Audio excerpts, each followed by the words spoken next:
Tony Gonzaga, ibinahagi ang sweet bonding ni Baby Polly at mga anak ni Vic at Pauline. Nagbigay ng kasiyahan sa maraming netizens si Tony Gonzaga nang ibahagi ang mga larawan ng kanyang oras kasama ang sikat na celebrity couple na sina Vic Soto at Pauline Luna. Ipinost ni Tony sa kanyang Instagram at Celestine Gonzaga ang isang sneak peek ng kanyang interview kay Vic para sa kanyang show. Ngunit ang mga larawan ng bonding moment ni Tony at ng kanyang anak na si Baby Polly kasama ang mga anak ni Pauline, sina Talitha Maria at Tia Marceline, ang talagang nagpasaya sa mga netizen. Ano kaya ang espesyal sa mga momentong ito para sa mga tagahanga ni Tony? Ibinahagi ni Pauline Luna ang isang college ng mga larawan kung saan makikita si Baby Polly at Tia na masayang naglalaro. Habang si Talitha o Tali ay tila masaya rin sa kanilang pagsasama. Ang cute na sandali na ito ay ikinatuwa ng mga tagahanga ni Tony na nakakita ng magandang samahan sa pagitan ng mga anak ng mga celebrity. Ano kaya ang ibig sabihin ng magandang ugnayang ito ng mga bata para sa relasyon ng kanilang mga magulang?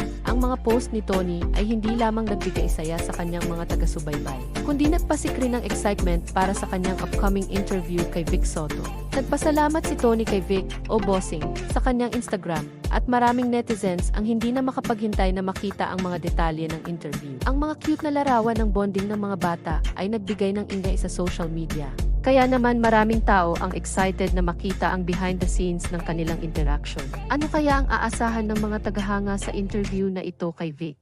Habang patuloy na kumakalat ang mga larawan sa social media, pinuri ng mga fans ang magandang samahan ng mga pamilya. Ang mga larawan ay nagpapakita ng malalim na ugnayan ni Tony, Vic, Pauline, at ang kanilang mga anak na nagsusustento ng kanilang relasyon hindi lamang sa trabaho, kundi pati na rin sa personal na buhay. Magiging inspirasyon kaya ito para sa ibang mga celebrity na magbahagi ng mga personal na moment sa kanilang mga fans habang patuloy na dumadami ang pagmamahal at paghanga ng mga fans kay Tony at sa kanyang pamilya. Lalong napansin ang mga post ni Tony sa social media na nagbibigay ng mga sulyap sa kanyang personal na buhay at mga proyekto. Magtutulak kaya ang viral na sandali na ito sa mas marami pang intimate na post at interaksyon ni Tony sa kanyang mga tagahanga?